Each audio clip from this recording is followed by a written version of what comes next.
1 फरवरी 2023 को आने वाला है हम लोगों का यूनियन बजट। जी हाँ, जिसके आसपास हर जगह चर्चे हो रहे हैं कि भैया क्या आएगा, क्या इंपैक्ट होगा स्टॉक मार्केट पे, किस प्रकार से चलेगा। वेल, ये सारी चीजों को हम समझेंगे तो सही, लेकिन उससे पहले ये समझना पड़ेगा कि काफी सारे लोग वीडियोस बना रहे हैं जिसमें वो रिकमेंडेशन दे रहे हैं निर्मला सीतारमण जी को कि अगर आपने ऐसा बजट बनाया तो वैसा होगा, वैसा बनाया तो ऐसा होगा।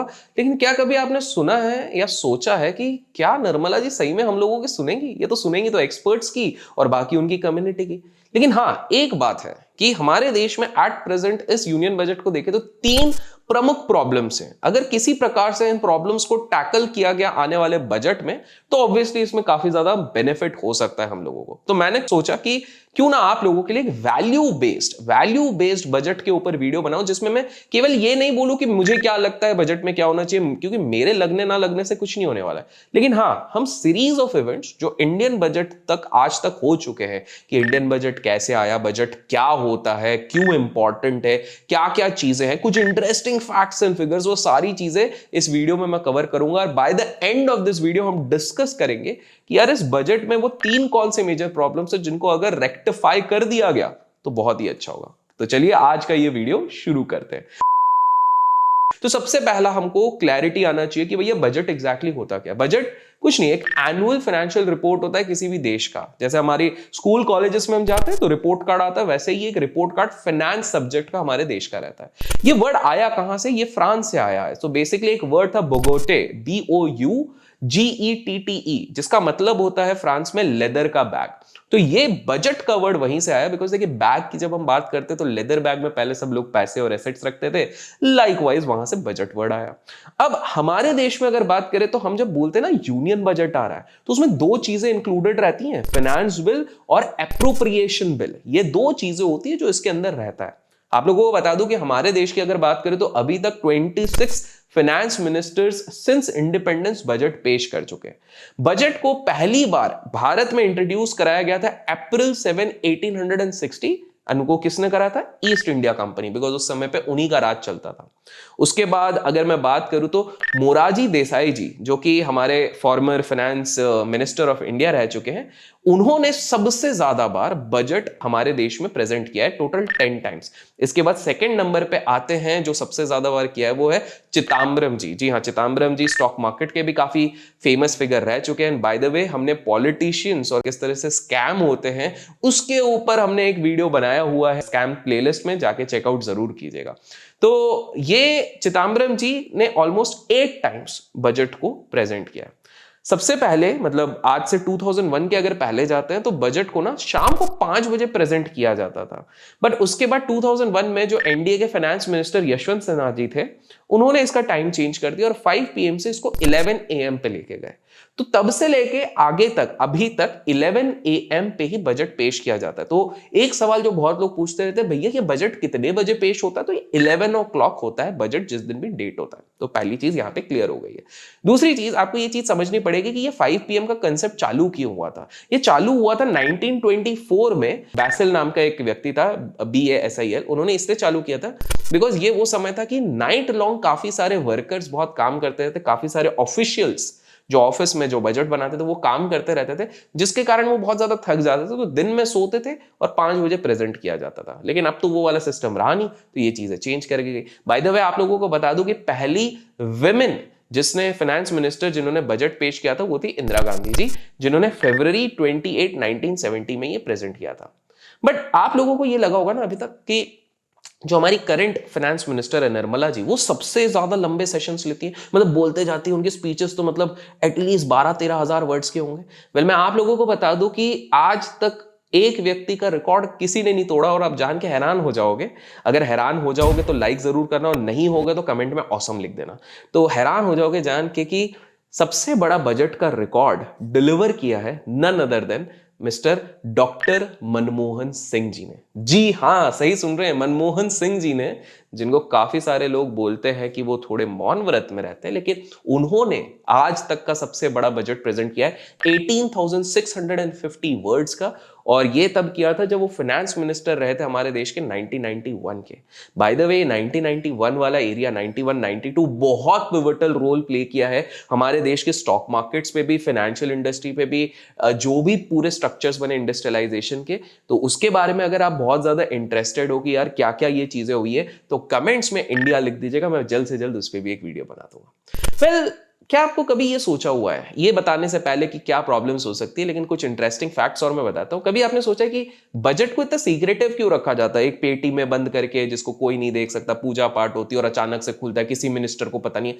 कभी सोचा ऐसा क्यों होता है? वेल, ये इसलिए होता है बिकॉज काफी सालों पहले एक जर्नलिस्ट थी, उसने मिस्टर डाल्टन से पूछा था कि भैया आपको क्या लगता है बजट क्या होगा? जिसको नहीं पता, मिस्टर डाल्टन उस समय पे फाइनेंस सेक्रेटरी थे ब्रिटेन के।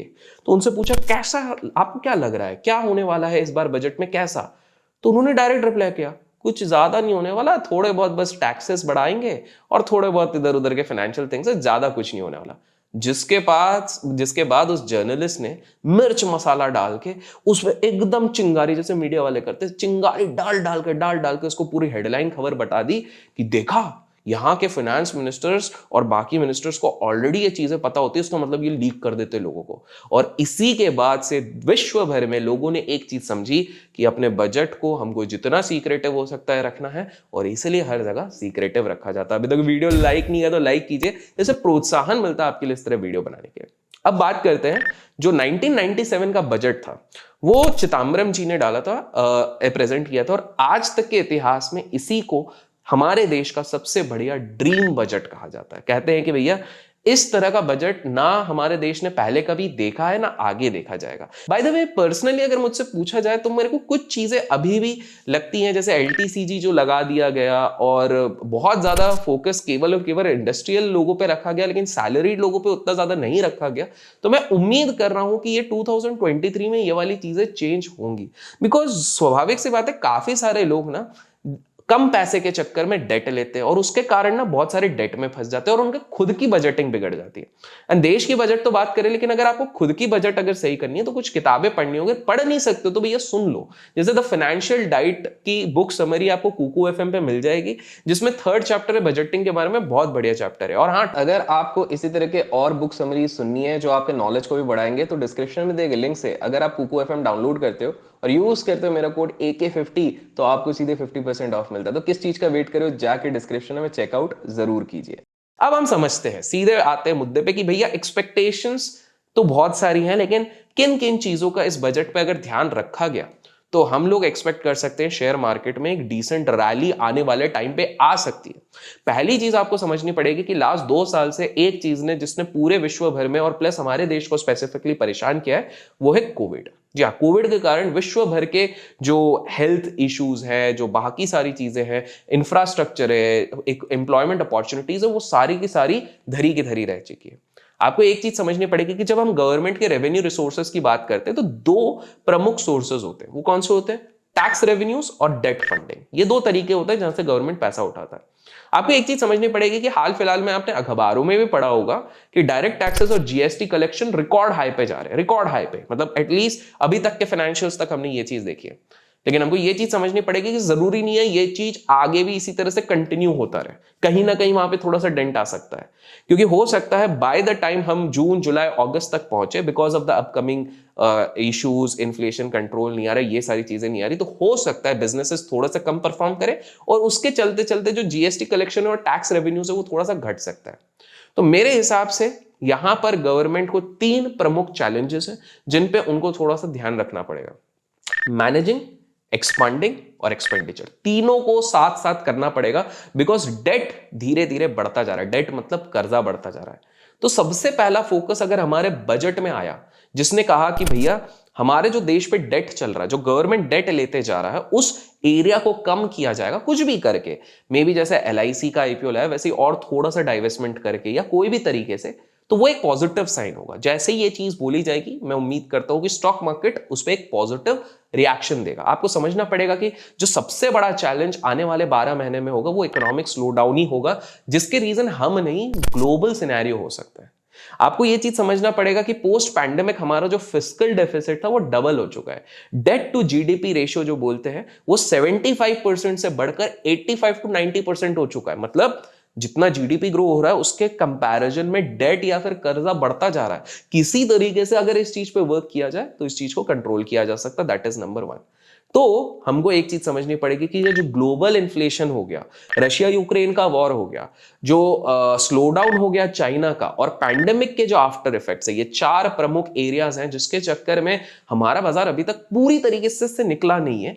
तो ये अगर किसी तरह से टैकल किया गया, दैट इज नंबर 1। डेट को जैसे जैसे अगर रिड्यूस किया गया तो ये हमारे बहुत ही ज्यादा फेवर में आएगा। So that is the first area of concern which ideally the budget should focus on, अगर हमको ऊपर जाना है। दूसरा, इंफ्रास्ट्रक्चर। जी हां, आपको एक चीज समझनी पड़ेगी कि इंफ्रास्ट्रक्चर को बनाने के लिए भी बहुत ज्यादा पैसा लगता है, लेकिन इंफ्रास्ट्रक्चर स्पेंडिंग अगर नहीं करती है गवर्नमेंट तो ग्रोथ कहीं ना कहीं स्टैग्नेंट हो जाती है।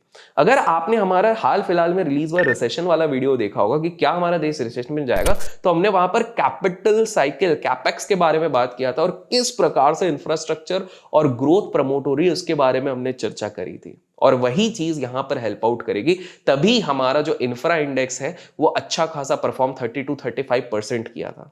अब इसमें कुछ प्रोग्राम्स ऑलरेडी मार्केट में चल रहे हैं गवर्नमेंट के, जैसे गति शक्ति प्रोग्राम हो गया, ये सारी चीजों को थोड़ा सा और पुश किया गया तो डोमेस्टिक ग्रोथ में भी हेल्प मिलेगी। डोमेस्टिक ग्रोथ बढ़ेगी तो एम्प्लॉयमेंट बढ़ेगी, एम्प्लॉयमेंट बढ़ेगी तो पैसा लोगों के अकाउंट में आएगा, पैसा लोगों के अकाउंट में आएगा तो कंजम्पशन बढ़ेगी। तो ये सारी चीजें इंटरलिंक्ड है।